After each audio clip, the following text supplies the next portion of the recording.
Good morning. We have a couple updates I want to touch base on. We're going to start here in the contact area. This might look a little different if you haven't enabled your labs yet. So just heads up, if it looks different, that's why we have all our labs turned on. So there's a couple new options inside of the contact area. So if you look here, we're going to have a new option that says manage duplicates. This is just going to allow you to basically find duplications for anyone based on phone number, name, or email. You literally just kind of click and it'll show you duplicates. I guess we don't have any, which makes sense. We recently did a cleanup. So there is that option. Your export option is now up here. So you can see we can go ahead and export this way now. We also have manage smart list is up in that top little area as well, where you can come in and kind of adjust your smart list, things like that.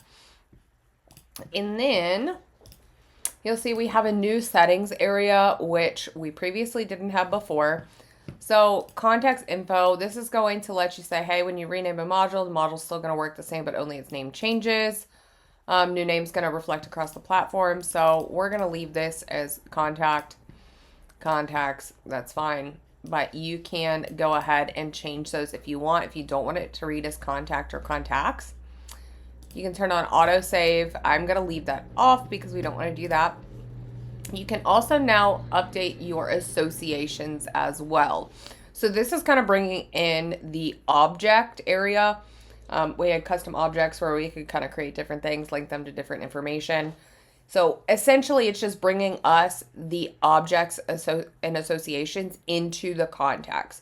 So it's starting to natively integrate more of what we already have existing versus having to use objects to create completely new associations and things inside of your business. So you can see these are system updates. Contact is going to be primary company, contact to opportunity, and opportunity to contact. It's going to kind of go back and forth. And then you can come here to customize your fields for your contacts when you're adding them. So for example, if you have like a sales team and they're adding contacts, you might want to toggle on your required fields, first name, last name, email, and then you can pretty much add whatever you want here. So you can see we can add all of our custom fields here as well. So just kind of a new setup on how we manage contacts and how we can look at those.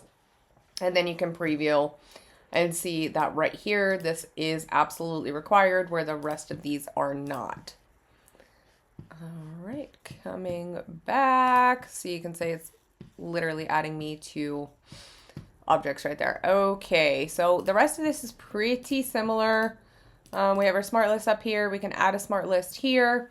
All these are going to be the same. Let's see, that's just going to go to our custom fields. So, oh, the sort field's kind of nice too because we can literally sort by a couple different things now.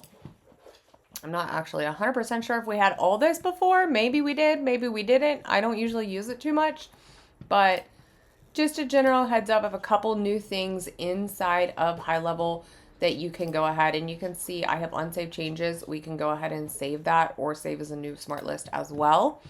So if you haven't been in the contacts area, highly recommend you do it. We'll review really quick just the kind of new layout. Unsave, okay, no, discard. It's going to prompt you, which we love. Okay, so this is kind of what that new area is going to look like as far as contacts. You can add tags up here, assign your owners and followers. You can delete this way. And then everything down here is just a little bit cleaner, makes it a little bit easier to navigate. And then you still have a lot of your same options over here. You can see we have no opportunity associated. We can actually create these options literally in this section. Add our task, notes, appointments, all that good stuff, documents, and payments. So just a quick update on the contact front, especially those options in the main contact view area. If you have any questions, let us know.